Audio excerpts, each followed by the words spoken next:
And welcome everybody to another edition of the GSMC Sports Podcast brought to you by the GSMC Sports Network. As always, I'm your host Kenneth Grunfelder, and it's great to have you guys here on this Friday, February 21st. We have a lot to cover on the show today. Before I get into all that, just want to remind you guys, as always, to tip or donate and get your comments recognized. Make sure to hit that super chat button in the chat if you want to see me acknowledge any thought or comment you may have throughout the live broadcast. It makes the show more lively, more entertaining. Between myself, the host, and you guys, the viewers, we appreciate you guys' viewership each and every day, so any contribution you can make to the show means the world to us as we put out content for you guys each and every day. And also, the other way to help out the show is by going to the link at the bottom of the show segment on the ticker, GSMCpodcast.net. That is GSMCpodcast.net. So let's get into what we are going to discuss for today. So we are going to start off the show. We are going to talk about Victor Wembanyama. So he is going to be out for the rest of the season with a blood clot in his shoulder, and we'll talk about the implications on that and give you updates on that as well. In the second part of the show, we'll talk about the NFL salary cap. It rose a lot more than people anticipated, so I just wanted to talk about that and what teams that kind of impacts the most as we move into next season. We'll talk about the Yankees. Aaron Boone got a contract extension, their manager. I'll give you my thoughts on that as well. In the fourth part of the show, we will also get into discussing the topic of the World Series. What teams have the best odds to win the World Series in 2025?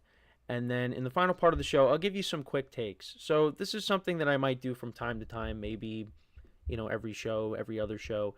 But, on certain days when there's a lot of news out there that maybe I might not necessarily want to, expand upon into a long segment, I just take a bunch of topics and put them into one segment and just give you my thoughts, rapid fire kind of. So that could be something that we do from time to time to end off the show.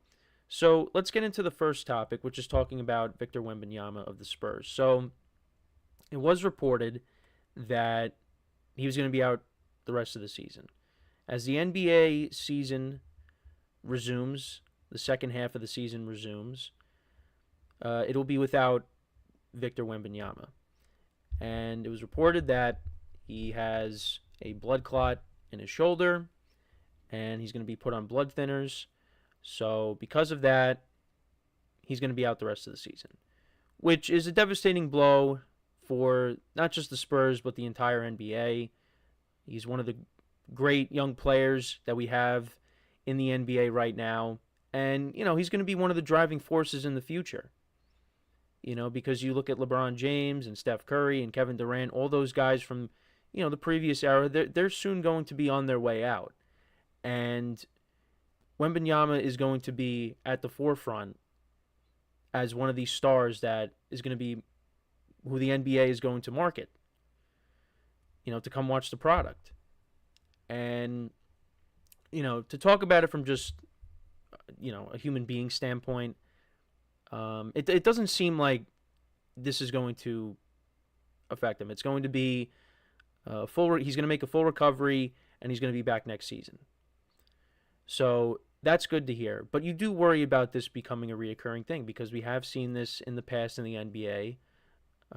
Brandon Ingram dealt with this. You also had Chris Bosh as well, but his blood clots were in his lungs, and then he had to retire. So you do worry about that, because if Wembanyama is going to retire, that that would be so devastating, because he looks like he's going to be the next big thing, and like I just said, he's going to be one of the guys at the forefront to push the NBA into the future. So, but like I said, from a human standpoint, you just hope everything is okay. So, to kind of get into the specifics of it. So, this is kind of how it differs from Chris Bosh's blood clot. So, like I said, Chris Bosh's was in his lungs, and that forced him to retire. But, like I said, Wembanyama's is in his shoulder. So, Bosh was diagnosed with pulmonary embolism in 2015, and that ended his season. And he could not pass a physical as he attempted to return to get ready for the 2016-2017 season. Bosch hoped to return to the NBA after, but announced his pursuit of playing was over in 2019. And, he was playing well. The Heat, they lost LeBron James, and then it was Chris Bosh and Dwayne Wade, and then Chris Bosh, this happened to him, and then he was forced to retire. Of course, the diagnosis with Wembanyama is serious, but it is very different. These were the blood clots for Bosch caused by deep vein thrombosis in his legs, and then it got into his lungs. In regards to Wembanyama, the Spurs have reported he has a deep vein thrombosis in his shoulder. Shoulder clots are generally lower risk and smaller overall than leg clots, and it was kind of according to Gelabert, Hugh A. Gelabert, who also conducted a clot removing surgery on Brandon Ingram's right arm in 2019. So that's good. That's good news on that front. That what Wembanyama has is lower risk. But like I said, you just don't want this to become a recurring thing, because then we got bigger problems. And it's just it's devastating because the Spurs, they were on the outside looking in here as we move along here in the NBA season. They're not a play-in team right now, but you figured after they made the trade for De'Aaron Fox that they were going to try to make a push, and now without Wemby, it's they'd be lucky to get in. And he was putting together another solid year. He was averaging about 24 points a game. He's going to be a star. He already is, but he's the future. And for the NBA, when you look at it from a business standpoint, and you talk about how the numbers have been down, the television numbers have been down. That's been a topic of conversation. This is one of those guys that you need. But obviously, like, if it got to a point where he had to retire, then you gotta choose that over your playing career. That's more important. But so Wemby on the season, he finishes, and he played in every single game this year. That's the other thing too. Like, I was looking at his stats, he played in every single game up to this point.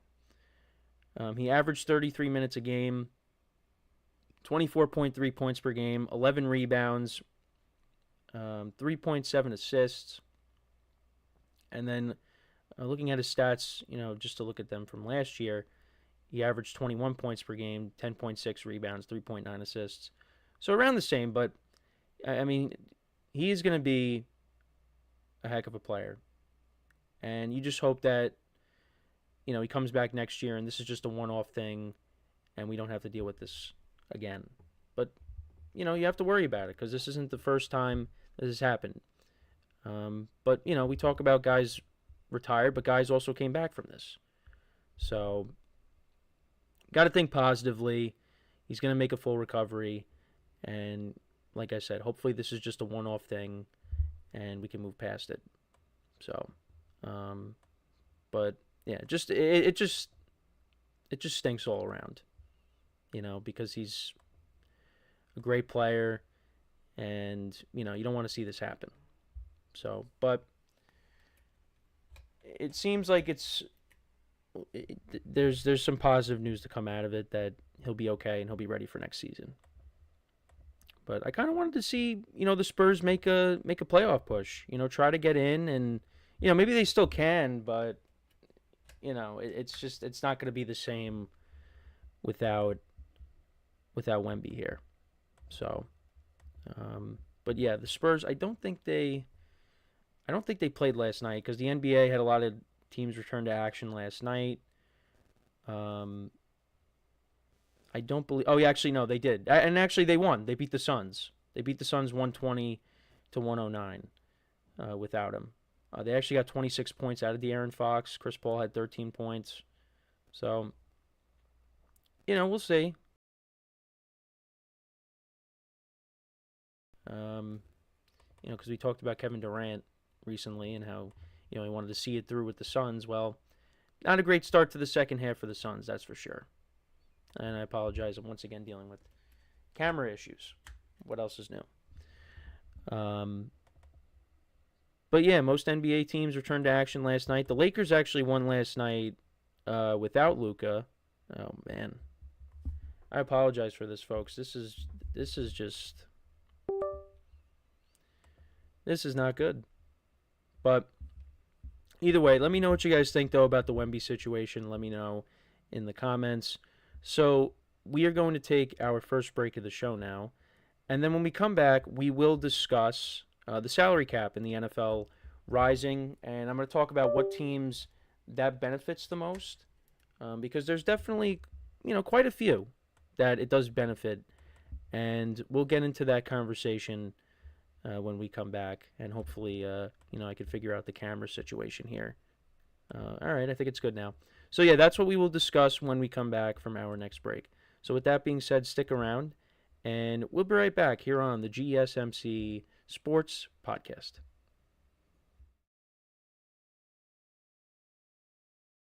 I feel like I'm losing my mind. Is everybody in the world blind? Please, Lord, give me a sign, a sign. I feel like I'm losing my mind. Is everybody in the world blind? Please, Lord, give me a sign, a sign.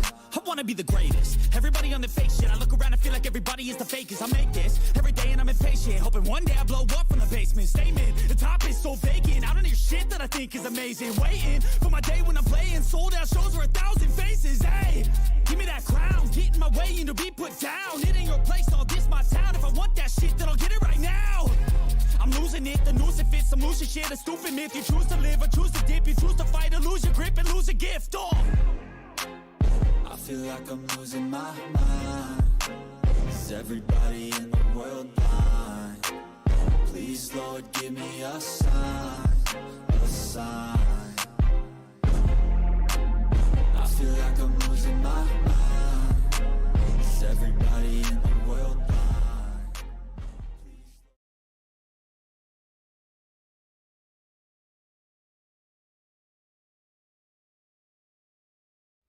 All right, and we are back here on the GSMC Sports Podcast. And for the second part of the show, we're going to talk about the salary cap in the NFL. It rose kind of significantly, more than anticipated.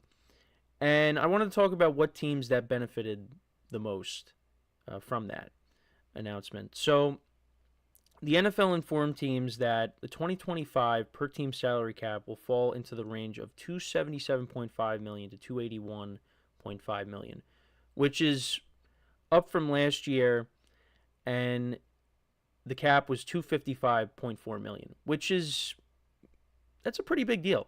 That's a lot of money. The cap will have increased by more than $53 million over the last 2 years. And usually, it's not that big of a number. But, it has a lot to do with the NFL making a lot of money. And, this helps, a lot of teams out. Well, pretty much all the teams.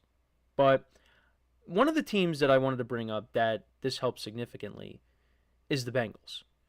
Because the Bengals have several players that they need to negotiate with and, come to an agreement on long-term deals. You have two receivers in T. Higgins and Jamar Chase, and then also Trey Hendrickson. Trey Hendrickson on the defensive side of the ball.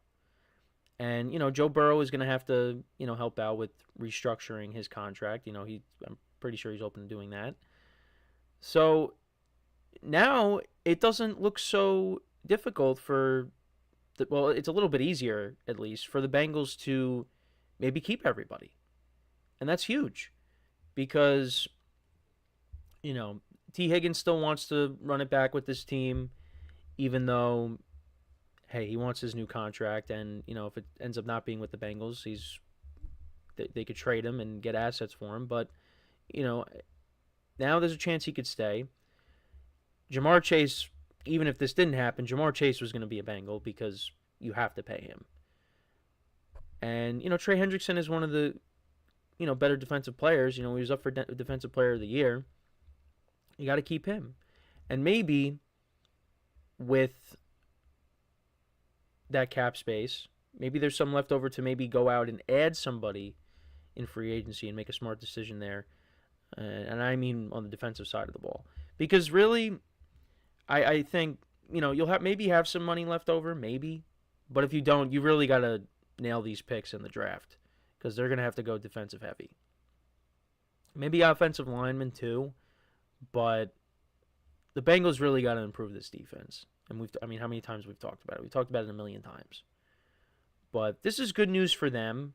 And the two groups that this impacts the most, as I was reading last night, you got the franchise tag. Teams might not necessarily, teams could use it because now you have, the expanded cap, and it won't be a huge hit on it.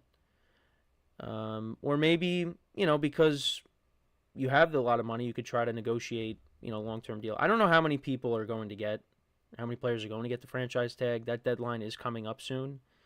The Bengals, they're really the only one that have made news on, using it on a player.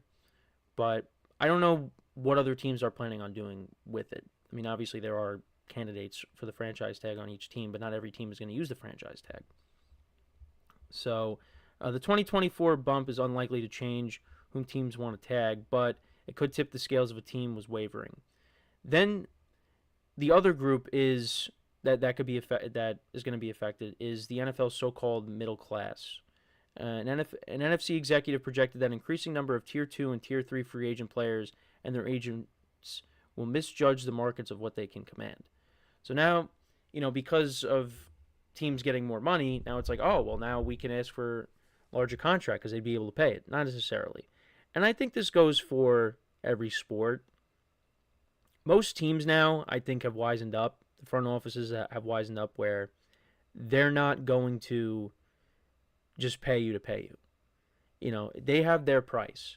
And look, teams are unless teams are desperate, they're going to be willing to wait it out for you to drop your price down, and then they'll go out and sign you if they're able to.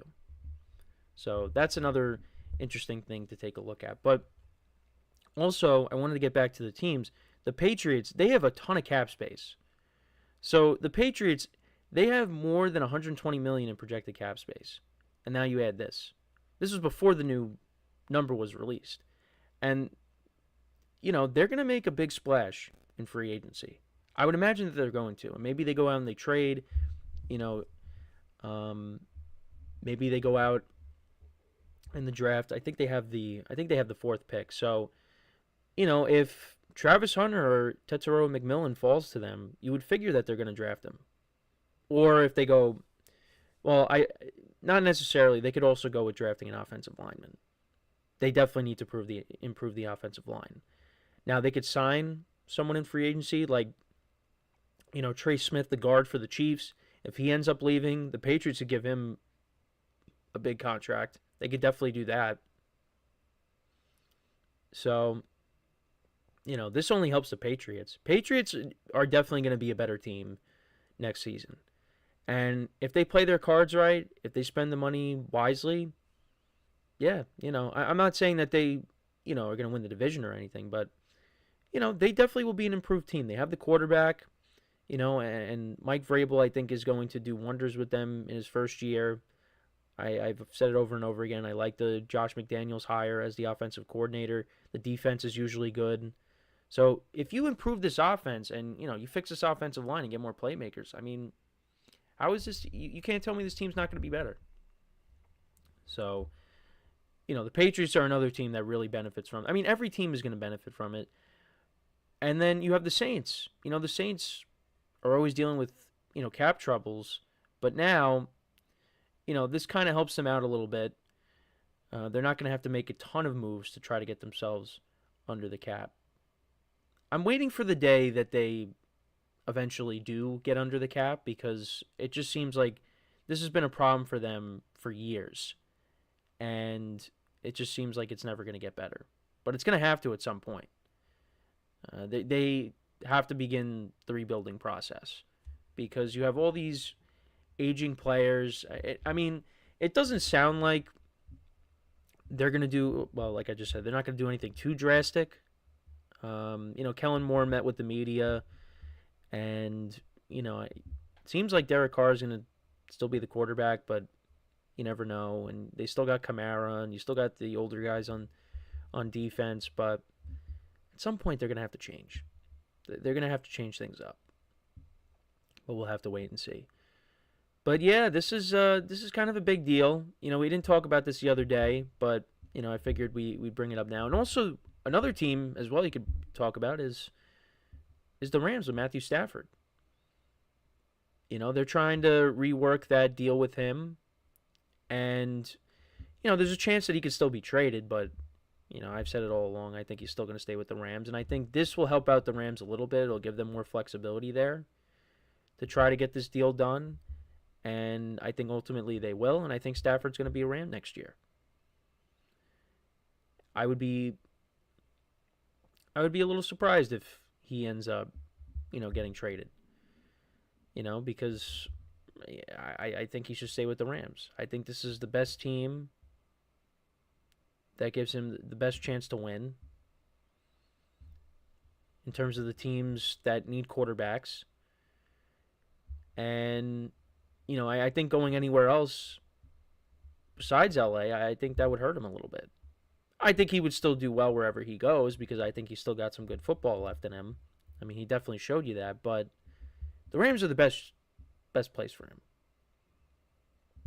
So I think he's got to stay there.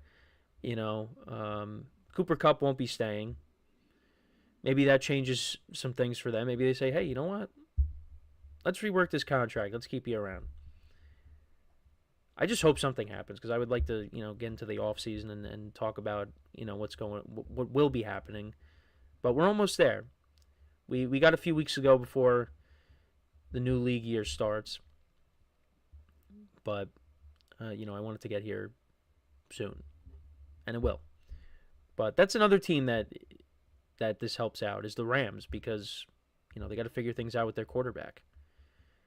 And we will talk about another quarterback later in the show, little brief take on that, who was spotted out in public by TMZ, and they asked him a couple of questions. So make sure to stay tuned for that.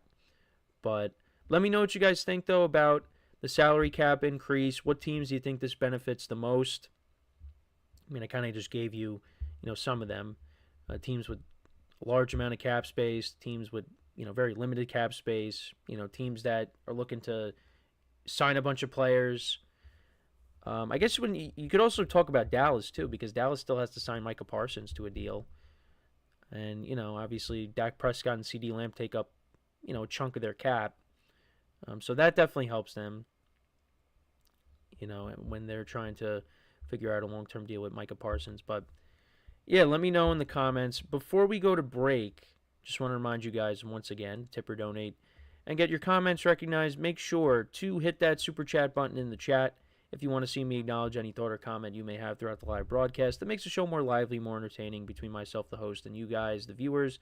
We appreciate you guys' viewership each and every day, so any contribution you can make to the show means the world to us as we put out content for you guys each and every day. And also, the other way to help out the show is by going to the link at the bottom of the show segment on the ticker, GSMCpodcast.net. That is GSMCpodcast.net. So, when we come back from our next break, we will talk about the New York Yankees. Actually, a couple things with the Yankees, because there was some breaking news before we hopped on here. We'll talk about them, however, extending their manager, Aaron Boone, through the 2027 season. And I will give you my thoughts on that. Was that the right move? We'll get into all that when we return, and I'll tell you what I was alluding to, which you probably already know, but Yankees did make some headlines, before we hopped on here, and I wanted to get into what that was specifically. So, with that being said, stick around, and we'll be right back here on the GSMC Sports Podcast. Looking for your daily fix of sports talk without having to pay for it? GSMC Sports Network is available on YouTube. Just search GSMC Sports Network. Get your fix of daily sports talk shows on YouTube, absolutely free. NFL, college football, NBA, MLB, MMA, UFC, fantasy football, and so much more. GSMC Sports Network has shows running all day long, with new sports shows starting every 2 hours. Just like on your favorite cable sports channel, except GSMC Sports Network is absolutely free. Just search GSMC Sports Network on YouTube to catch one of your new favorite shows, like the GSMC College Football Podcast, Chip Shot Football Podcast, Hoops and Heels Women's Sports Podcast, GSMC Basketball Podcast, and so many more. Check it out for yourself. GSMC Sports Network, now available on YouTube absolutely free. Search GSMC Sports Network on YouTube right now.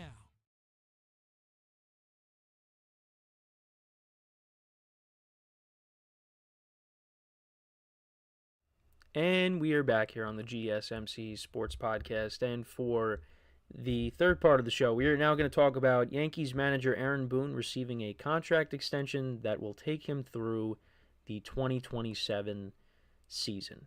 And how do I feel about that? Well, there are a lot of Yankee fans that are not happy about it because they feel that Aaron Boone has not done enough as the Yankees manager, and they feel that they need to go in a different direction. Now, if you were to ask me this question, let's say, 5 years ago, I probably would have said, you need to get rid of him. But I've wisened up since then. Now, do I think that Aaron Boone is the greatest manager of all time? No.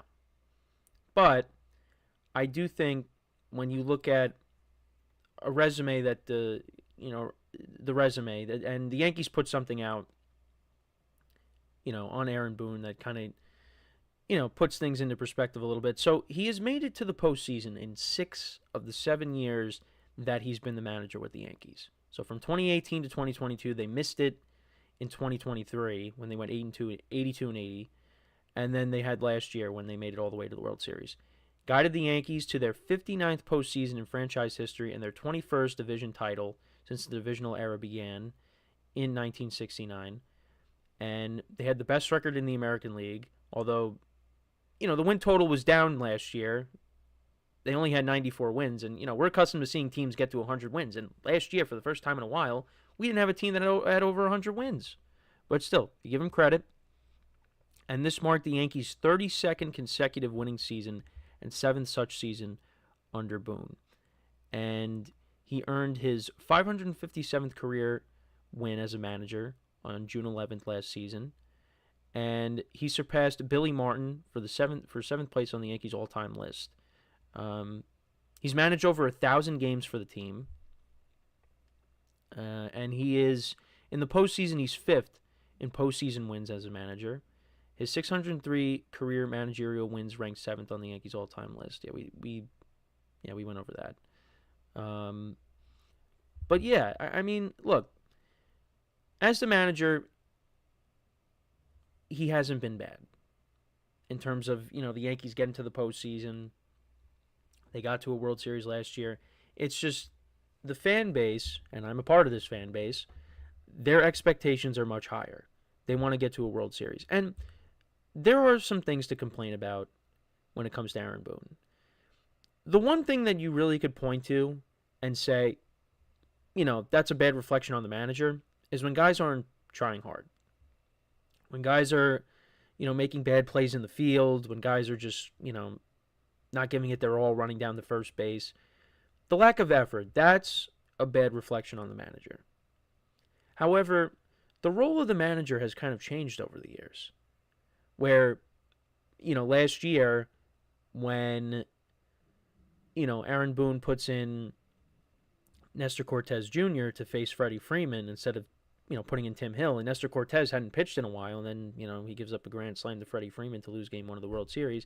Everybody's blaming Aaron Boone, but the thing is, it's not all on Aaron Boone. It's a collaborative effort. There is more than one individual that is making the decisions here. Now, if that were to have happened back in the day with Joe Torre, then you could blame Joe Torre. Joe Girardi, I guess, but I think that's kind of, in between Joe Torre and Aaron Boone with Joe Girardi, that was kind of when things started to, trend towards a, collaborative effort. But I guess, yes, you could throw Girardi in that as well.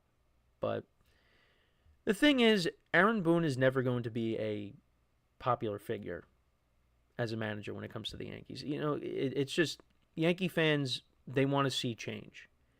You got guys calling up the Michael Kay show and saying that Anthony Rizzo should get a shot at being the next manager. What are we doing? Look, I get it. The Yankees have not won a championship with Aaron Boone, but they did get to the World Series last year.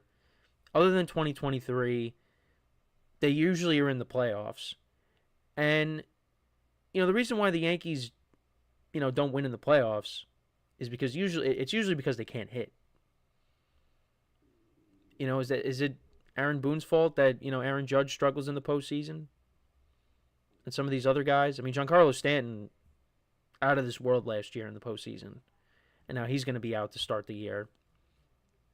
But it's just, he's not going to get the credit when they win, but they're going to blame him for when they lose. That's just how it works. And sometimes, yes, you can put the blame on him. And give him credit. Last year, Gleyber Torres, he benched him. He wasn't hustling. I think that was the reason why, because he wasn't hustling, and he ended up getting benched.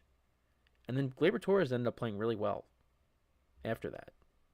So I think you got to give him credit there. I think really who Yankee fans, and they do this anyways, who they need to point the finger to is Brian Cashman, because Brian Cashman puts the roster together. 2023, the roster was not good. Last couple of years, the roster was not good. Aaron Boone doesn't put that together. Brian Cashman does. Now, I think 2023 would have been the time to hit the reset button because the Yankees missed the playoffs. They went 82-80. But they didn't do that. Hal Steinbrenner didn't do that. They didn't let go of Aaron Boone. They didn't let go of Brian Cashman. But then they got back to the World Series. So now it's like, well, you're not going to make any changes now. So, and you know what, to be honest, and I said this the other day to my mom, Aaron Boone has kind of grown on me. Not just from a manager standpoint, but just from a human being standpoint. The guy loves baseball, and I would be a little skeptical on who they would bring in next if they were to let him go. Because it would not be, you're not going to get a Buck Showalter. You're not going to get, some people throw out the idea of Jorge Posada. You're not going to get that. And I would love Jorge Posada to be the manager. But you're not getting that. And I talk about Jorge Posada. I have an old Yankee calendar on my desk here, and Jorge Posada is on it, and he's staring right at me. So, yeah, it's just, it's not going to happen. So I'm okay with Boone being the manager going forward. I know the World Series did not end how Yankee fans wanted it to, but, they didn't play good defense. But, it's hard to screw up the way they did, but they made it look easy. I'm not going to blame Boone for Aaron Judge dropping the ball in the outfield and Anthony Rizzo and Garrett Cole, the miscommunication on the play where nobody covered first. I mean, those are veteran players. Aaron Judge should have caught that ball. And Garrett Cole and Anthony Rizzo has won a championship. Garrett Cole has played in the World Series. They should have been able to make that play. But it is what it is. I'm okay with this. I'm not, going to go nuts like some of these other Yankee fans because they just complain. They just complain about everything. And, I'm excited that baseball season is back, but, when we get to a point where the Yankees are struggling, fans are going to be going nuts over Aaron Boone. But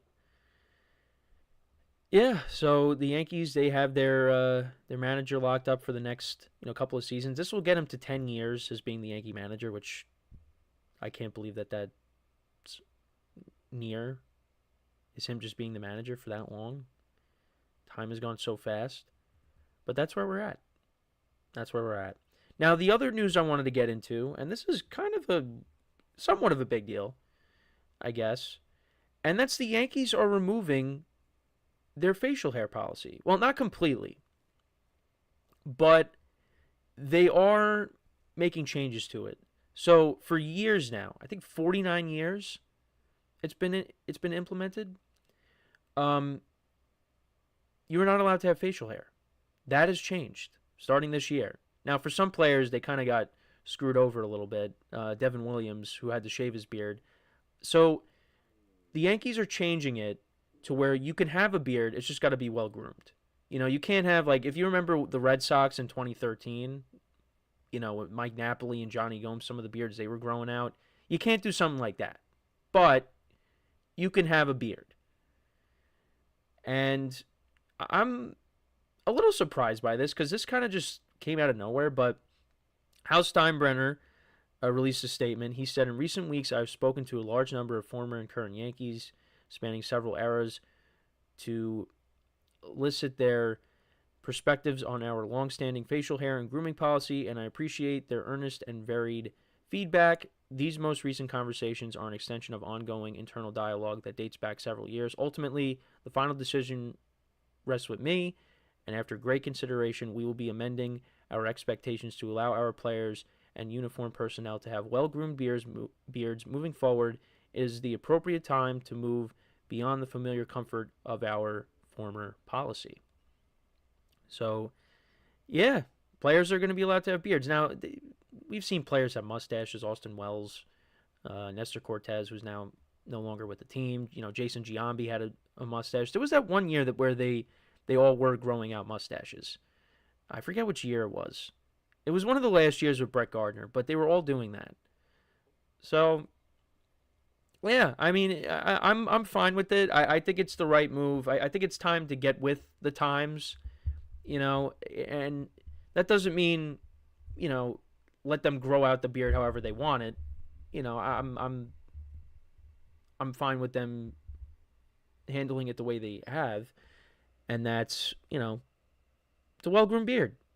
Don't look like, you just rolled out of bed. That's really it. So, so that's interesting that is happening. Doesn't mean it's completely going away, the facial hair policy. It just, it's been changed a bit. So, wanted to bring that up. But let me know what you guys think, though, about the Yankees extending Aaron Boone. Do you think that's the right move? And also let me know what you guys think about them changing the facial hair policy. Let me know in the comments.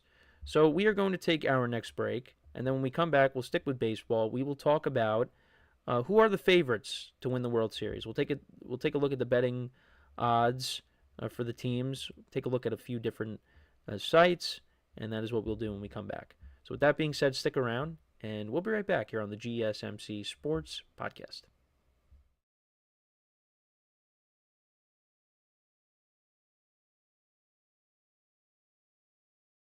For the best and latest podcasts available anywhere, go to the podcast app on your cell phone and type in GSMC to access free content-rich podcasts on health and wellness, book reviews, sports, entertainment, relationships, social media, movies, technology, finance, and even weird news. Subscribe and download the GSMC Podcast Network's family of shows, available everywhere podcasts are found.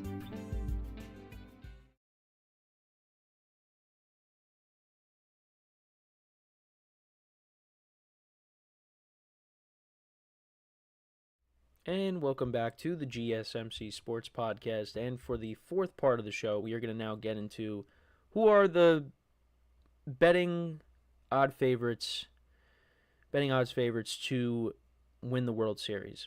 Now, we did have a baseball game yesterday, Cubs and the Dodgers. Yoshinobu Yamamoto did pitch.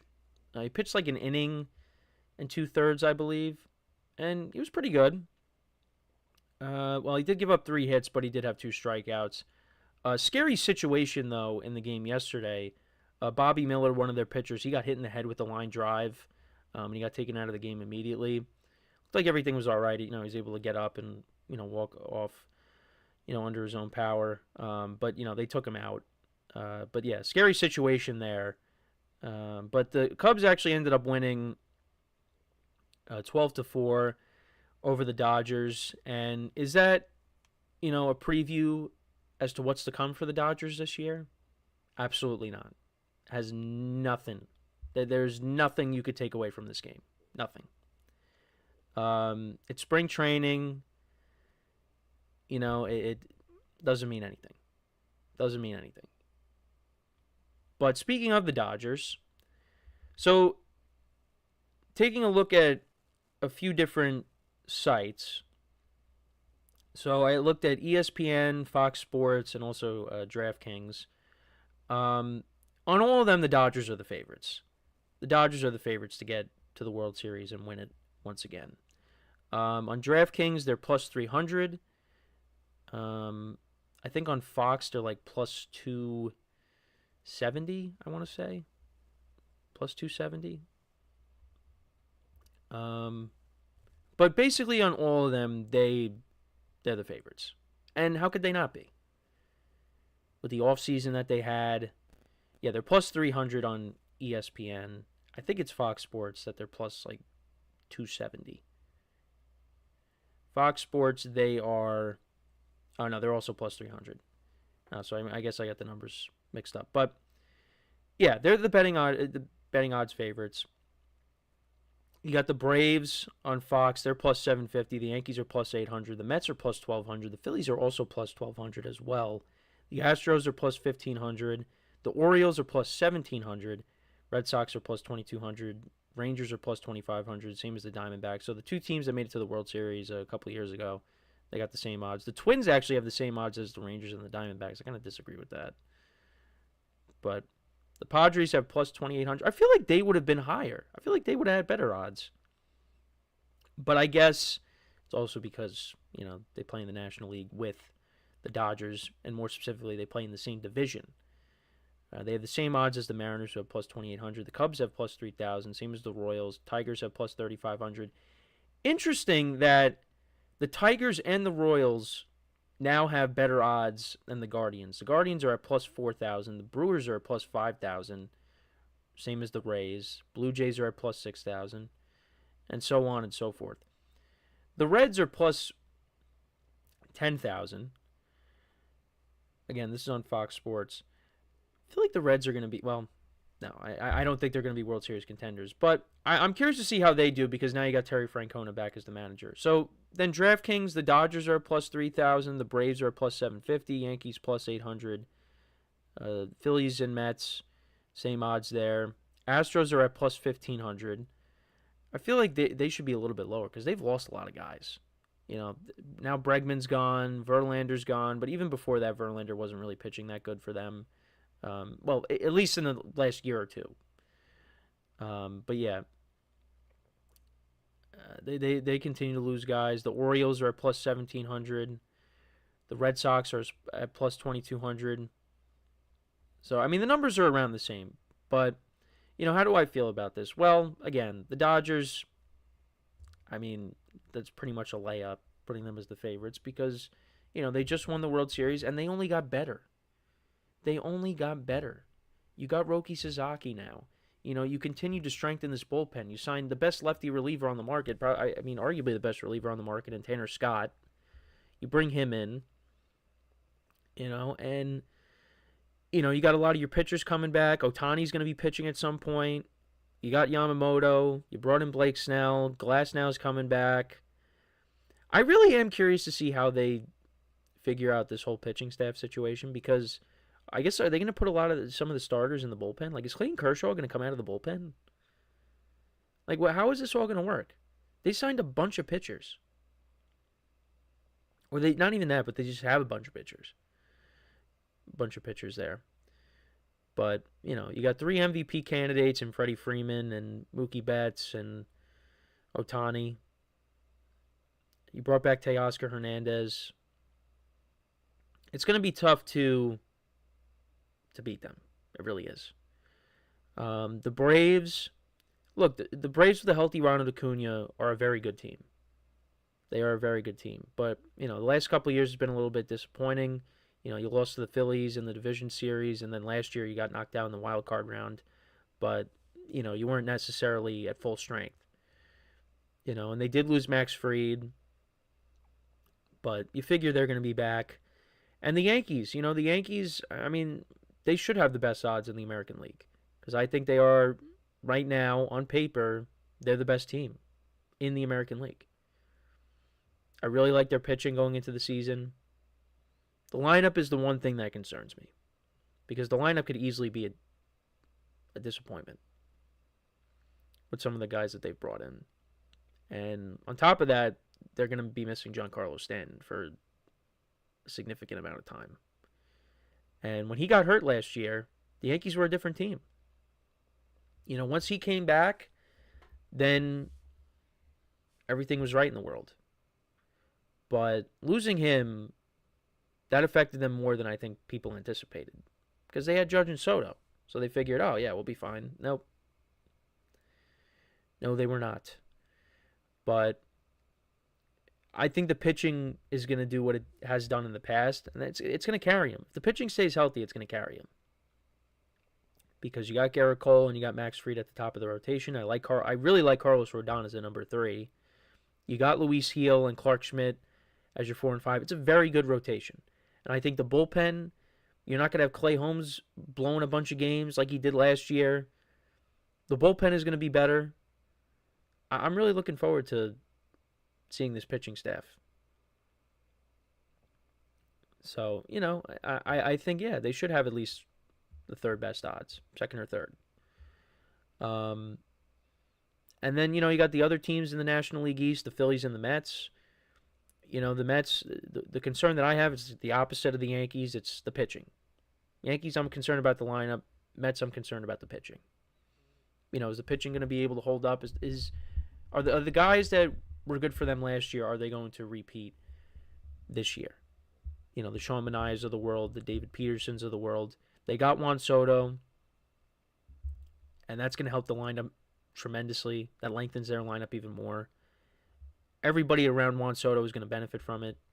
Juan Soto bought Brett Beatty a new car, because, he wanted Beatty's number, because Soto's always had 22, and he wanted it. So, he went out and he bought Brett Beatty a car.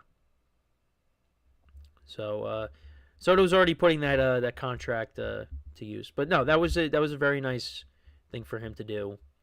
But that's what happens when you get a big contract like that. You're able to do things for people like that. So, but yeah, having Soto in the lineup changes a lot of things. It helps out Lindor. It helps out Alonso. And you know what? The younger players could benefit from this too. Seeing what Soto could do at the plate. He puts together great at-bats every single time. He gives it his all pretty much every time. Knows the strike zone. And, he knows it so well that sometimes it could be his own worst enemy where, he strikes out at a pitch that should be a ball, but the umpire ends up calling it a strike. So, and actually, we'll talk about that in the next segment. Something that MLB is beginning to test out. I'll give you my thoughts on that too, if I remember. But yeah, so you got the Mets, and then the Phillies. Their lineup is getting a bit older, so you do worry about that. Like, could this be the last run for the Phillies? And you still got the top 2 pitchers on your team, Zach Wheeler and Aaron Nola, and the lineup is still pretty good. But this could be their last run. And right now, like I said, I would, at the moment, say it's going to come down between the Mets and the Phillies for second. I think the Braves, right now, I kind of am leaning towards taking the Braves for the division. But, the Mets and the Phillies are going to have to battle it out for a wild card then if it plays out like that. And then the Astros, like I said, they've lost guys. we'll see how they do this year. They signed Christian Walker. They have Isaac Paredes. They got him from the Cubs in the Kyle Tucker trade. But you still got Altuve. You still got Yordan Alvarez. I think they're still going to be, a competitive team. Last year, they got off to such a bad start. And you thought that they were going to be buried for the entire year. But then they got themselves out of it and they made the playoffs. But they got knocked out by the Tigers. So we'll see what they do this year. I'm looking for a bounce back year for the Rangers. I think the Rangers, with everybody healthy, Jacob deGrom coming back and staying healthy, the lineup's pretty good. I think this team is going to be good again. It was one of those weird things. You win the World Series and then they were flat last year. Adolis Garcia didn't have a good year. Corey Seager was injured at one point. If they could stay healthy, this is a good team. The Mariners are a team in their division also that they got very good pitching, but they don't hit. So we'll see if anything changes there. The Central in the American League is going to be interesting. The Guardians might take a step back. The Tigers, I think, are going to be good this year. The Royals are going to be good this year. They were 3 teams from the Central made the playoffs last year. Who would have thought before the year started? And we'll see if the Twins have anything to say. And then you got the White Sox. So there's that. Then in the National League side, the Diamondbacks with their pitching staff and the Padres, they keep everything together. They're going to be a very good team. The Giants, I feel like, are going to be like middle of the pack. The Brewers in the Central, I think they should win that division. But, I'm not going to say they're going to be the team that goes, all the way to the World Series and makes a deep playoff run. But it just seems like every time they make the playoffs, they get knocked out. So the ones you want to focus on are the National League East teams, the Dodgers, the Yankees. I didn't even bring up the Red Sox, actually. But the Red Sox, I think, will be a playoff team.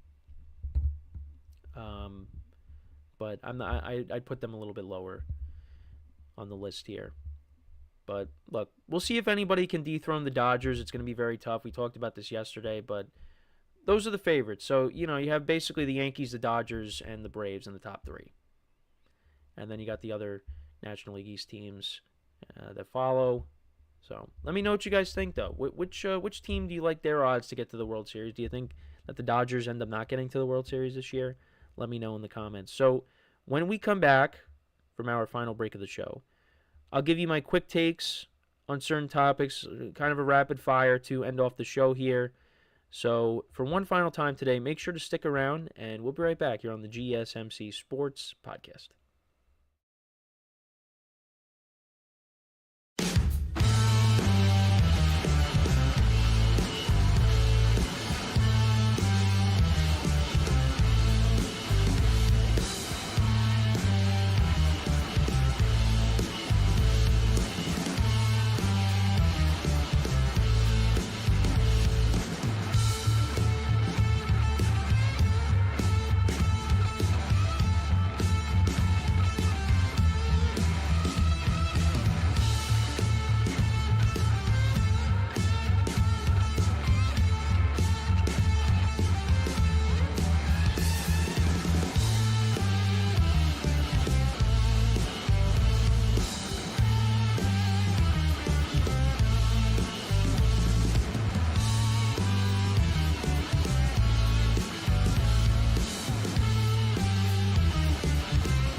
All right, and we are back here on the GSMC Sports Podcast, and for the final part of the show, just some quick takes, a quick take segment. We got several different topics I wanted to get into, so Zach Martin, start off with Zach Martin, the longtime offensive guard for the Dallas Cowboys. After 11 seasons, he is calling it a career, and he's a guy that is definitely going to Canton. He was a 9-time Pro Bowler in 11 years with the Cowboys. And only Hall of Famers Bob Lilly, Larry Allen, and Mel Renfro, along with Jason Witten, who also had 11, was eligible for the Hall of Fame for the first time, have been named to more. He was a first-team All-Pro pick 7 times, which is tied for the most in team history with Lilly and Hall of Famer Randy White. Martin's 7 first-team All-Pro selections are also tied with Hall of Famers Randall McDaniel and John Hanna for the most among guards all time. And the only player with more first-team All-Pros and selections since Martin entered the NFL in 2014 is retired, and that is Aaron Donald. And Martin only has 7 accepted holding penalties in his career, equaling his number of first-team All-Pros. I mean, he was part of that offensive line, in 2014 with Tony Romo, and, the year DeMarco Murray led the league in rushing. I can name pretty much that entire offensive line. Zach Martin, Travis Frederick, Doug Free, Tyron Smith, and I think Ronald Leary was the other guard. That was a very good offensive line. And then, a couple years later, you had, also helped Darren McFadden get 1,000 yards rushing in between that, 2015. And then the following year was Dak and Zeke, and then the line is kind of, it's dwindled down over the years. But he was the last member from that offensive line, and now he is retiring. So that is that's kind of a big deal for the Cowboys because he's been a staple on that line for so long. But now they're gonna have to figure that out. Those are big shoes to fill on that line for the Cowboys. So congratulations to him on a great career, and enjoy your retirement. He is going to Canton. That's his next stop, though. So the other thing I wanted to get into as well is Bobby Portis of the Milwaukee Bucks. So he actually has been suspended for the rest of the regular season. So it's a big loss for the Bucks because he took a painkiller called tramadol rather than Toradol, which I didn't hear about this until our production meeting. It's amazing how things like that continue to happen. This was actually a medication that I think was banned recently. So it is on the banned substance list, and he ended up getting, he ended up testing positive for it, and he got suspended for that. And he said, I was dealing with an elbow issue or an elbow injury and using an NBA-approved medication for pain and inflammation. During that time, I made an honest mistake and took a pain-reducing anti-inflammatory pill that is not approved. I feel horrible and recognize that I'm responsible for what I put in my body. According to his agent, he took the painkiller unintentionally. And, so he's going to be out. That's a big loss for the Bucks. But, he should be back for the playoffs. But, yeah, it's weird how that kind of stuff just continues to happen. Now, the other stuff I wanted to get into. So I did. Let me bring this up before I forget. And that's, Major League Baseball is testing out the automated ball strike system. And it's not going to be, where you're going to have robo-umps. It's going to be the batter. Players are going to have the ability to challenge balls and strikes. And it's a challenge system. So, if there's a call that player doesn't like, they have the option to challenge it. And if they win that challenge, I assume they keep the challenge. So it's not going to be like, robo-ump where, they're going to get the calls right, you would think. Or you're going to be able to challenge every single call. No, you're going to get, what you usually get, a challenge. And if you get it wrong, you lose the challenge.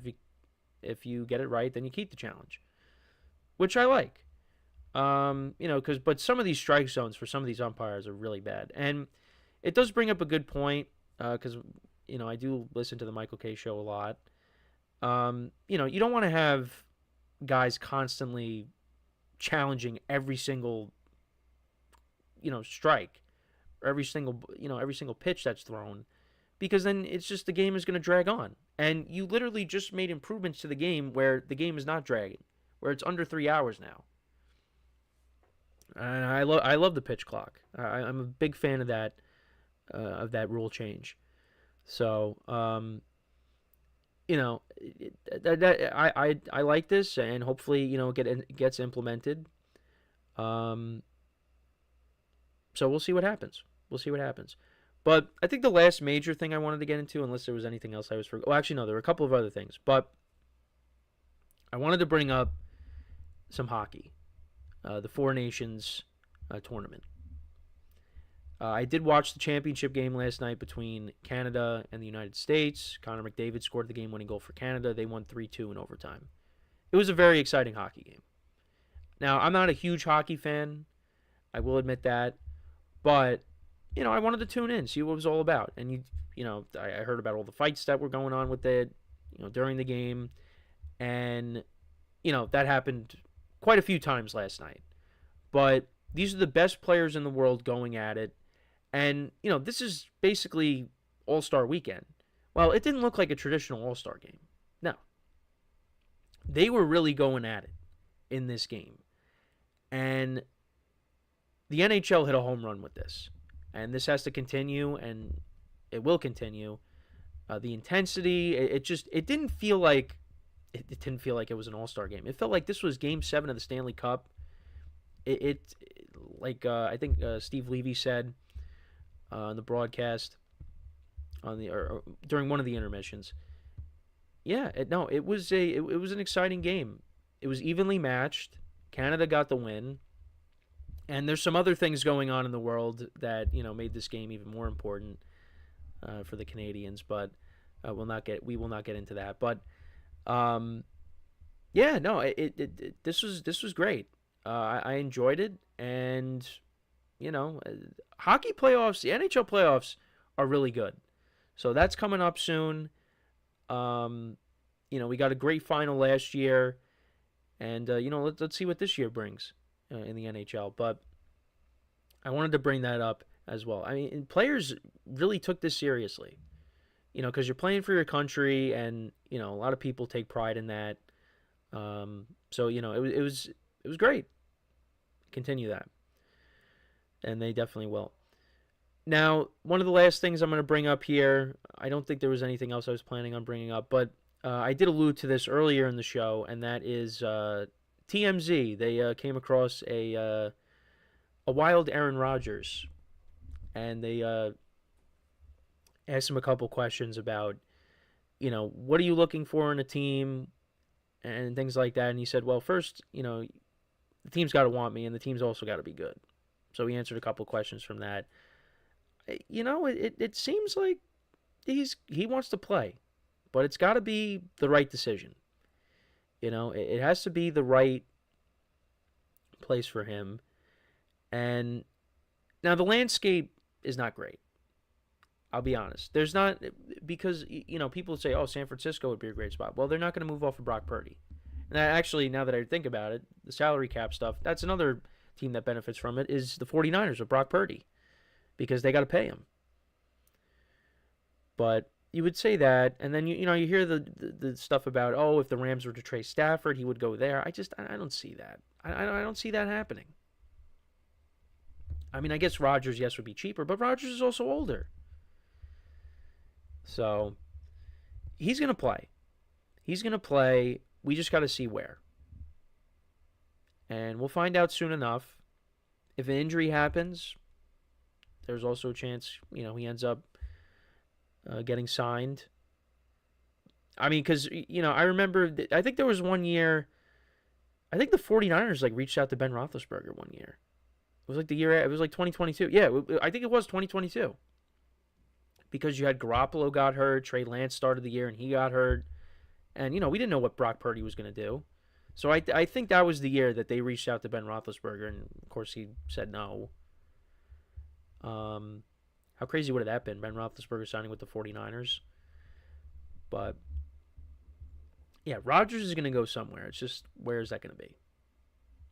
We'll see. We'll see what happens. But I think that was pretty much it. I don't know if there was any other things I wanted to bring up. The NBA returned. A lot of teams played last night. The Lakers, they won without Luka. The Spurs won without Wemby. The Nuggets won last night. The Knicks won 113-111 against the Bulls in overtime. That was a very dicey game. I said the Knicks should win, and they didn't have Josh Hart, no OG Anunoby, no Mitchell Robinson, but they got the win. They improved to 37-18 on the season. The Bucks won 116-110 over the Clippers. The Cavs won 110-97 over the Nets. They improved to 45-10 on the season. They've been great. Magic won a close game against the Hawks yesterday, 28, or no, that's their record, 28-29. They won 114-108. The Pacers beat the Grizzlies 127-113. And the Celtics, they improved to 40-16. They won 124-104 over the 76ers. And today we got 5 games, spring training games. The Yankees will be playing at 1:05 Eastern time, so I'll be locked into that. We got several games tonight in the NBA. Knicks will be taking on the Cavs, so we'll see how that goes. That's a big game for both teams. The Grizzlies and the Magic play tonight. The Bucks and the Wizards. The Heat and the Raptors. Pistons and the Spurs. The Pelicans and the Mavericks. OKC against the Utah Jazz. The Timberwolves and the Rockets. And then we have 2 28-27 teams. You got the Golden State Warriors taking on the Sacramento Kings. And also in men's basketball, big game tonight. NCAA men's basketball. Yeah, Michigan State and Michigan playing each other at 8 o'clock p.m. Eastern time on Fox. So that's a big game there. And we're coming up on March Madness. So I'm looking forward to that. And I've talked about it. Obviously, do a bracket every year. So that'll be fun to do. But that is pretty much it for the show for today. Thank you guys for tuning in. Make sure to check out all the other shows as well on the network. Make sure to leave a like, comment, and subscribe to the video. And until next time, I'm Kenneth Grunfelder signing off from the GSMC GSMC Sports Podcast, brought to you by the GSMC Sports Network. Have a good day, enjoy the weekend, and I will talk to you guys on Monday. Take care.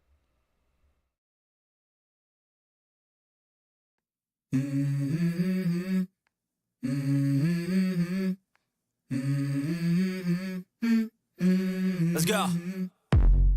I wake up to a little bit of drool on my pillow, feel like it's gonna be a bad day. Yeah, I'm tired of shit, and the coffee ain't hit yet, damn.